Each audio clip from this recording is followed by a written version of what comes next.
कृपया देखें, लाइक करें और मेरे चैनल फैक्ट एंड फैक्ट्स को सब्सक्राइब करें और भी तथ्यों के लिए जल्द ही। कि मोदी साहब की और शहबाज शरीफ की जो मुलाकात है वो होती हुई नजर नहीं आ रही। पाकिस्तान के प्राइम मिनिस्टर शहबाज शरीफ भी निकल पड़े हैं और वो भी चाइना में। वो कैसे नहीं होंगे? वो तो समंदर से ऊंची नहीं, समंदर से गहरी, पहाड़ों से ऊंची और शहद से मीठी दोस्ती वहाँ पर वो तो जाते ही आते ही रहते हैं, आपको पता ही है।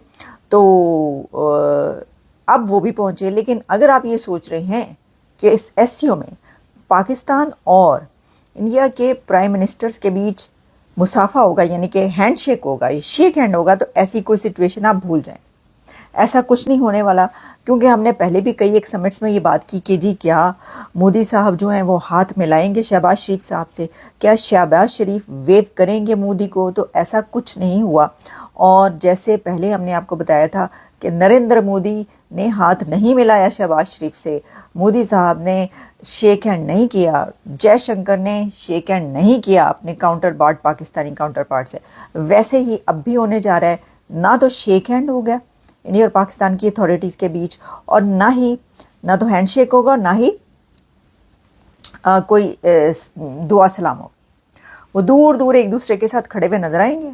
और ऐसे ही वैसे तो देखिए सरदार साहब ने कई बार वो कहते भी जा रहे हैं कि जी टॉक होनी चाहिए, हम बराबरी की सतह पे टॉक करना चाहते हैं, और साथ ही कह रहे हैं नहीं करते तो ना करें।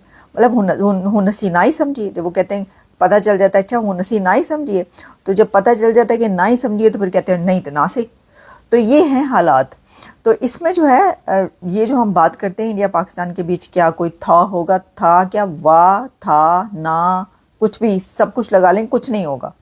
और जो हालात है उसमें बल्कि हो सकता है अगर आमने सामने आ जाए तो दो तीन जो है ना वो धमकियाँ शमकियों का चल जाए दरमियान में एक सेशन, और हो सकता है मोदी साहब ये कह दें कि आ रहा हूँ मैं, बस तैयार रखो, पानी तो छोड़े ही, अब आगे जो है ना मैं बताता हूँ अगला हमला कहाँ से करना और फिर आपको पता चलेगा।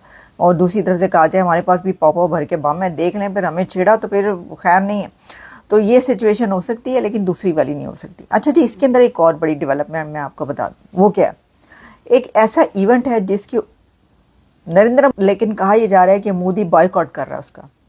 मोदी बॉयकॉट कर रहा है चाइना में होने वाली परेड का। अब वो जो ये जो आर्मी की परेड चाइना में हो रही है, उसमें जो बाकी सब लोग हैं वो रुक रहे हैं। पुतिन भी रुकेंगे, शहबाज शरीफ साहब तो खैर वैसे ही वो एक लंबे टूर पे ही जाते हैं। आपको पता है कि चीन पहुंच गए तो फिर चीन से वापस कौन जल्दी आएगा। लेकिन मैं बात ही कर रही हूँ, पुतिन भी वहाँ पे, शहबाज शरीफ भी वहाँ पे, जो वो है तैयब एर्दोगान भी, वो भी उस परेड में हिस्सा लेंगे। उस परेड में सब कंट्रीज रुक रहे हैं उसके लिए, चाइना की उस परेड के लिए। नरेंद्र मोदी साहब उस परेड के लिए नहीं रुक रहे। क्यों? गेस करें आप, क्यों नहीं रुक रहे? नहीं पता सर। वो इसलिए नहीं रुक रहे, और इसलिए कहा जा रहा है कि वो इस परेड का बॉयकॉट कर रहे हैं। बॉयकॉट नहीं कर रहे वो, लेकिन वो रुक नहीं रहे उसके लिए, जा रहे हैं। तो उसको आप जो भी समझ लें अगर आप समझना चाहते हैं। लेकिन क्योंकि चाइना की वो जो परेड हो रही है, वो जो हिस्ट्री है उसके अंदर जो जापान है, ये परेड उसके भी खिलाफ है। जब आप हिस्ट्री उठा के देखें उस परेड की और वो जो उसकी सिग्निफिकेंस है, तो वो जापान के भी खिलाफ है।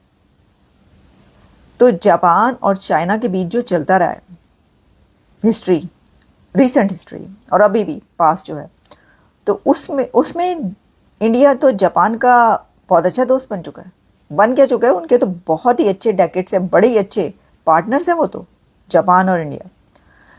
और अभी जापान ने इंडिया के अंदर कितनी ज़्यादा कितने बिलियंस ऑफ डॉलर्स की इन्वेस्टमेंट की है, और ट्रिलियंस वो वहाँ पर लगा रहे हैं इंडिया में जापानीज़। ऐसी सिचुएशन में क्या आप समझते हैं कि ऐसी परेड में उनके एक दोस्त कंट्री का प्राइम मिनिस्टर उसको देखेगा बैठ के और उसमें हिस्सा लेगा, जिसमें वो इतनी इन्वेस्टमेंट अभी कर रहे हैं और जिसके साथ उनके इतने अच्छे ताल्लुकात हैं? इस वजह से कह रहे हैं कि नरेंद्र मोदी जो हैं वो उस परेड में हिस्सा नहीं ले रहे या उसको देखने के लिए नहीं रुक रहे। वैसे भी उनके पास इतना फालतू टाइम नहीं होना, लेकिन वो जो बाकी लोग हैं वो रुकेंगे, लेकिन वो नहीं रुक रहे। उनके ना रुकने की जो है ये वजह कही जा रही है कि जी जापानीज़ जो हैं वो तो नाराज़ हो जाएंगे, वो मतलब वो कहेंगे कि हमारे जो हैं वो आप उनके साथ मिलके उसी को देख रहे हैं जो कि तारीख जो है वो हमें वो हम ये कहते हैं कि हम फाशिस्ट हैं, हमने कब्ज़ा किया, हमने ये किया, हमने वो किया, और आप वो बैठे देखेंगे वगैरह वगैरह। तो ऑब्वियसली वो उनकी सेंसिबिलिटी उनके पास है, वो उसमें नहीं होंगे उस परेड के अंदर।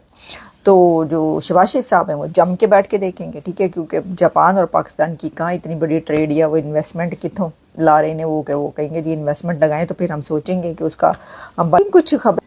जैसे फॉर एग्जांपल पाकिस्तान के फॉरेन मिनिस्टर ने कहा है कि हम इंडिया के साथ ताल्लुकात चाहते हैं और हम हर टॉपिक पे बात करना चाहते हैं, हर इशू पे बात करना चाहते हैं, लेकिन इंडियंस कहते हैं हम सिर्फ टेररिज्म पे बात करना चाहते हैं। समझ रहे हैं बात? वो कहते हैं हम सिर्फ टेररिज्म पे बात करना चाहते हैं, हम और किसी टॉपिक पे बात नहीं करना चाहते। अब सारी बात है ये चीज़ कि हम सिर्फ टेररिज्म पे बात करना चाहते हैं, इस प्रॉब्लमेटिक तो है ना हमारे लिए, पाकिस्तान के लिए तो प्रॉब्लमेटिक है कि यार ये टेररिज्म के अलावा हमसे बात ही नहीं करना चाहते। तो ये एक फैक्टर मौजूद है जिसको मैं देखता हूँ और मैं अंडरस्टैंड भी कर रहा हूँ, और मैंने ये रियलाइजेशन मेरे पास इसकी है कि वन वे और दी अदर कोई रास्ता नहीं बन पा रहा। पहले माजी में होता था रास्ते बनते थे, अब अगर अच्छा एक और बात बताऊं, शहबाज शरीफ ने अगर नरेंद्र मोदी के साथ चीज़ें नॉर्मलाइज कर ली तो मेरा नहीं ख्याल इस वक्त पाकिस्तान के अंदर कोई ग्रुप या ग्रोह है जो चाहेगा कि क्यों नॉर्मलाइज की है। इंडिया के अंदर बहुत मुश्किल नज़र आ रहा है, इंडिया के अंदर बहुत मुश्किल नज़र आ रहा है, ठीक है। सो ये एक फैक्टर है, लेकिन क्योंकि इंडिया के अंदर माहौल है, क्योंकि उन्होंने हमला किया हुआ पाकिस्तान पे, तो उनको सारी बात है, उनके लिए एक डिफरेंट चैलेंज है। हमारे लिए ये है कि हम तो हमेशा बात करना चाहते हैं, हम तो हमेशा इंगेज करना चाहते हैं, ठीक है जी। सो ये